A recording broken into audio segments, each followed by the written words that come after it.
நீங்க ஜூஸ் கடை வச்சிருக்கீங்களா? நம்ம சேனல்ல ஏற்கனவே ஒரு ஷார்ட்ஸ் போட்டிருந்தாங்க.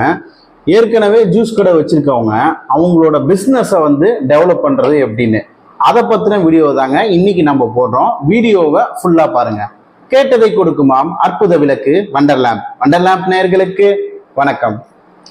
இந்த ஜூஸ் கடைக்கு லோன் பண்றதுனாங்க ஏன் இந்த செக்மெண்ட்டுக்குள்ள போனோம்னா, நம்ம ஹோட்டல் சொல்லியிருந்தோம், ஒரு மளிகை கடை சொல்லியிருந்தோம், இந்த மாதிரி சின்ன சின்ன இண்டஸ்ட்ரி என்னென்னலாம் பண்ணிட்டு இருக்காங்க. இதை மைக்ரோ லோன்ஸ் அப்படின்னு சொல்லுவாங்க பேங்கிங் செக்டார்ல. இந்த மாதிரி மைக்ரோ லோன் கிடைக்காம கஷ்டப்படுறவங்களுக்காக இந்த பேங்க்ல இருந்தும் என்பிஎஃப்சிஸ்ல இருந்தும் கொடுக்கறது தான் இந்த மைக்ரோ லோன்ஸ். இதுலயே பார்த்தீங்கன்னா 2 கேட்டகரியா பிரிக்கிறாங்க.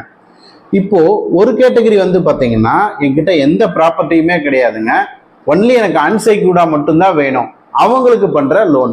இன்னொரு கேட்டகரி பார்த்தீங்கன்னா, எனக்கு லோன் அமௌண்ட் ஜாஸ்தி தேவைப்படுதுங்க, ஒரு சின்னதா வச்சிருந்த ஒரு ஜூஸ் கடையை நான் ஒரு பெருசா ஒரு பெரிய அளவுல ஒரு நல்ல இன்டீரியர்லாம் பண்ணி ஒரு 10 லட்ச ரூபாயில இருந்து ஒரு 15 லட்ச ரூபாய்க்குள்ளார செலவு பண்ணி நான் அதை மாத்த போறேன், ஸோ அந்த மாதிரி எனக்கு லோன் அமௌண்ட் வேணும் அப்படின்னீங்கன்னா அவங்களுக்கு ஒரு கேட்டகரியாவும் லோன் பண்ணலாம்.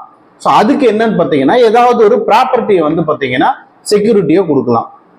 அதை பேஸ் பண்ணி பார்த்தீங்கன்னா லோன் கொடுப்பாங்க.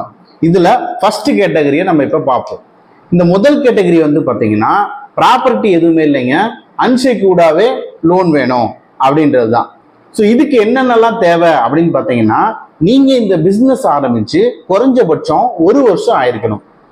இந்த பிசினஸ் ஆரம்பிச்ச நாள்ல இருந்து உங்களோட வரவு செலவு கணக்குகள் எல்லாமே அக்கௌண்ட்ல டிரான்சாக்ஷன் பண்ணிருக்கணும். எல்லா டிரான்சாக்ஷனும் அக்கௌண்ட்ல தான் பண்ணிருக்கணும்ன்றது கிடையாதுங்க. ஓரளவுக்கு ஏதோ ஒரு டிரான்சாக்ஷன் பண்ணியிருந்தா போதும்.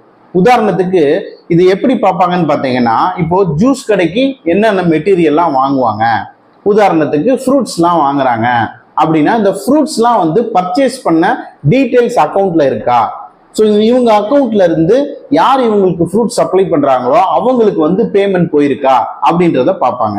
அடுத்து என்னன்னு பார்த்தீங்கன்னா, நீங்க ஜூஸை செல் பண்ணும்போது ரீட்டைலா பேமெண்ட் என்ன உள்ள வந்திருக்கா, ஒரு நாளைக்கு எத்தனை கஸ்டமர்ஸ் ஜிபே மூலியமாவோ இல்ல போன்பே மூலியமாவோ டிரான்சாக்ஷன் பண்ணியிருக்காங்க, ஸோ அது மூலியமா உங்களோட பிசினஸ் எவ்வளோ நடந்திருக்கு அப்படின்றதையும் பார்ப்பாங்க. இன்னொரு கேட்டகரி பார்த்தீங்கன்னா, நீங்க ஐடிஆர் ஃபைல் பண்ணிருக்கீங்க, உதாரணத்துக்கு ஒரு 2 வருஷம் ஐடி ஃபைல் பண்ணிட்டீங்க, இந்த ஐடிஆர் ஃபைலிங்ல எவ்வளவு டர்ன் ஓவர் காமிச்சிருக்கீங்க அப்படின்றதையும் பார்ப்பாங்க. இதை பேஸ் பண்ணி தான் உங்களுக்கு இந்த லோன் அமௌண்ட்டை அரைவ் பண்ணுவாங்க. அடுத்து இந்த அன்செக்யூர்ல தேவைப்படுற டாக்குமெண்ட் என்னன்னு பார்த்தீங்கன்னா, ஏதாவது ஒரு பிசினஸ் ப்ரூஃப்ங்க, அதாவது ஜிஎஸ்டியா இருக்கலாம், இல்ல பார்த்தீங்கன்னா ஃபுட் லைசன்ஸ் இருக்கலாம், இல்ல ஏதாவது உதயம் ரிஜிஸ்ட்ரேஷன் சர்டிபிகேட்டாவது இருக்கணும், இல்ல முனிசிபாலிட்டியில ஃபைல் பண்ணி ஏதாவது ஒரு தொழில் செய்ய போறோன்ற ஒரு ரிஜிஸ்ட்ரேஷன் சர்டிபிகேட். ஸோ இதுல ஏதாவது ஒரு ரிஜிஸ்ட்ரேஷன் சர்டிபிகேட் கம்பல்சரி கண்டிப்பா தேவைங்க. ஸோ பேங்க் அக்கௌண்ட் வேணும், ஐடிஆர் இருந்தாலும் பரவாயில்ல இல்லாட்டினாலும் பரவாயில்ல, ஏதாவது ஒரு பிசினஸ் ப்ரூஃப் வேணும்.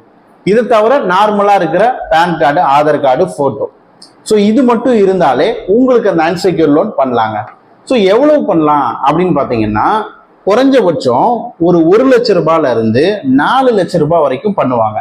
இதோட லிமிட்டை பார்த்தீங்கன்னா, நான் ஏற்கனவே சொன்ன மாதிரி நீங்க எவ்வளவு பர்ச்சேஸ் பண்ணிருக்கீங்க, ஒரு நாளைக்கு எவ்வளவு சேல் ஆயிட்டு இருக்கு, உங்களோட டர்ன் ஓவர் என்ன ஆயிட்டு இருக்கு அப்படின்னு பார்த்து இதுல இருந்து மேக்சிமம் 20% வரைக்கும் உங்களுக்கு லோனா கொடுப்பாங்க.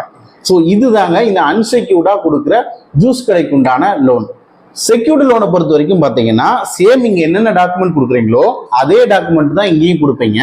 என்ன ஒண்ணு, உங்களுக்கு அன்செக்யூர்ட்ல போடும்போது குறைஞ்சபட்சம் 3ல இருந்து 5 வருஷம் வரைக்கும் டென்யூர் இருக்கும். ஸோ அதனால பார்த்தீங்கன்னா லோன் அமௌண்ட் கம்மியா வரும். இங்க பாத்தீங்கன்னா 10ல இருந்து 15 வருஷம் வரைக்கும் டென்யூர் கொடுப்பாங்க. அப்போ உங்களுக்கு லோன் அமௌண்ட் ஜாஸ்தி வரும். டென்யூர் ஜாஸ்தி ஆச்சுன்னா லோன் அமௌண்ட்டும் ஜாஸ்தியா வரும். இங்க அடிஷ்னலா ஒரு கொலட்ரலையும் ப்ராப்பர்ட்டிக்கு கொடுக்குறீங்க. ஸோ ப்ராப்பர்ட்டி வேல்யூல இருந்தும் 70% இல்ல 60% இந்த லோனுக்கு சப்போர்ட் பண்ணும். ஸோ இவ்வளவுதாங்க இந்த செக்யூர்டுக்கும் இல்ல அன்செக்யூர்டுக்கும் உண்டான டிஃபரன்ஸ். ஸோ உங்களுக்கு லோன் அமௌண்ட்டை பொறுத்து கம்மியான லோன் வேணும்னா நீங்க அன்செக்யூர்ட்ல வாங்கிக்கலாம், இல்லைங்க எனக்கு ஜாஸ்தி வேணுங்க அப்படின்னு ஃபீல் பண்ணீங்க அப்படின்னா செக்யூர்ட் லோன்லையும் வாங்கிக்கலாம். ஸோ இந்த வீடியோ உங்களுக்கு பிடிச்சிருந்ததுன்னா மறக்காம சப்ஸ்கிரைப் பண்ணுங்க.